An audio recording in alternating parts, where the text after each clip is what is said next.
Today on Rappler.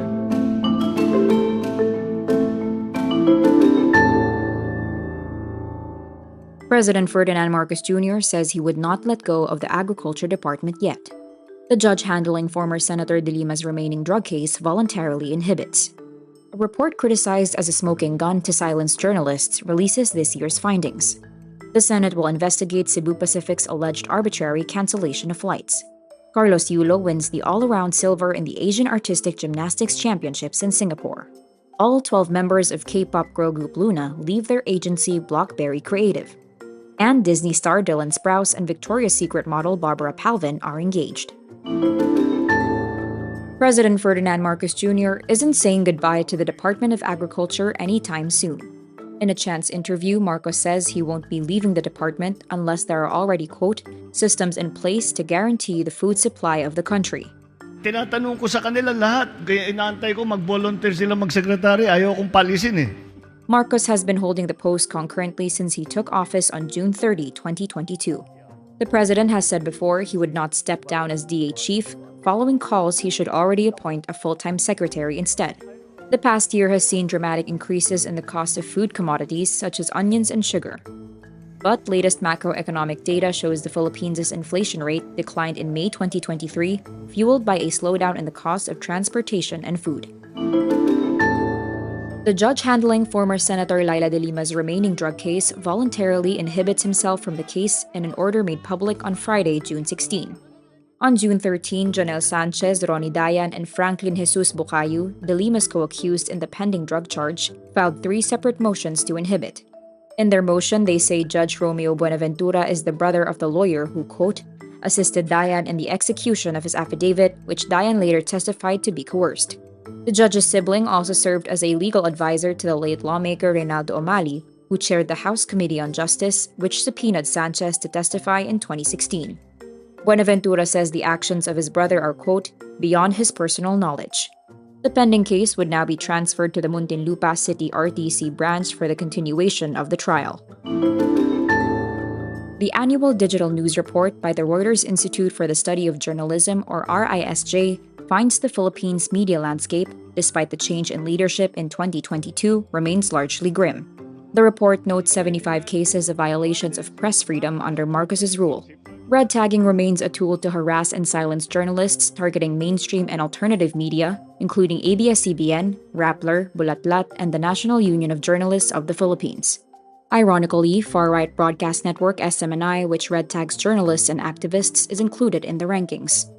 The RISJ also reports on the trust scores for media outlets, but says, quote, scores should not be seen as a measure of trustworthiness of the content. RISJ's table and accompanying graphics are used in information operations to tear down the credibility of news organizations. Rappler CEO and Nobel Peace Prize laureate Maria Ressa says the 2023 RISJ report is like giving a loaded gun to autocratic governments trying to silence independent journalists. With the increasing complaints about Cebu Pacific in viral posts, the Senate Committees on Tourism and on Public Services will begin an investigation on Wednesday, June 21. Online, passengers share experiences of abrupt and, quote, arbitrary cancellations or rescheduling, causing travelers extra expenses, missed appointments, and ruined trips.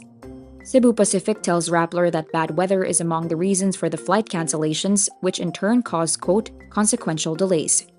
The airline says it has heightened its customer care for canceled flights and refunds, offering travel vouchers and hotel accommodations for on-the-spot and significant delays. Reports reaching the Office of Senate Chairperson on Tourism Nancy Binay say Cebu Pacific did not provide immediate assistance and support. Filipino gymnastics star Carlos Yulo claims the men's individual all-around silver in the Asian Artistic Gymnastics Championships in Singapore, securing his place in the World Championships in Belgium in September. Japan's Shinosuke Oka wins all-around gold while countryman Takeru Kitazono lands the bronze. Yulo duplicates his all-around silver in the last Asian Championships. Yulo only needs a top 8 ranking to punch his ticket to the World Championships in Belgium in September, the lone qualifying event for the 2024 Paris Olympics this year. Yulo also finishes as the top qualifier in parallel bars, floor exercise, and vault to amass 85.93 points. All 12 members of K-pop group LOONA have left their agency BlockBerry Creative. This after Hasul, Yojin, Eves, Gowon, and Olivia Hye win their respective injunctions to suspend their exclusive contracts with BlockBerry.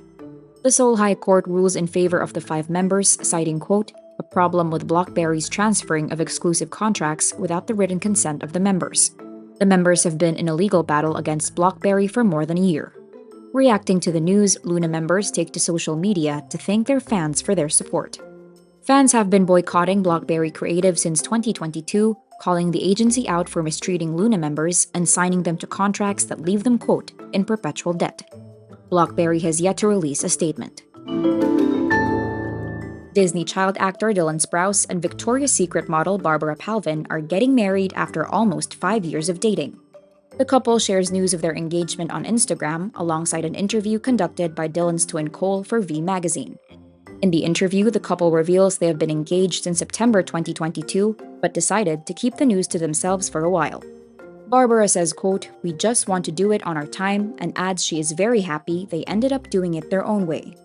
Engagement speculation surrounding the couple had surfaced in March after Barbara was seen wearing a diamond ring on a red carpet for Dylan's movie The Duel.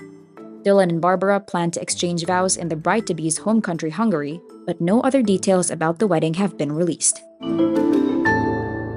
And that's today's wrap. I'm Nina Liu. Thank you for watching. Click the link below for the full story. Follow us on Rappler's YouTube, Facebook, Twitter, Instagram, and TikTok.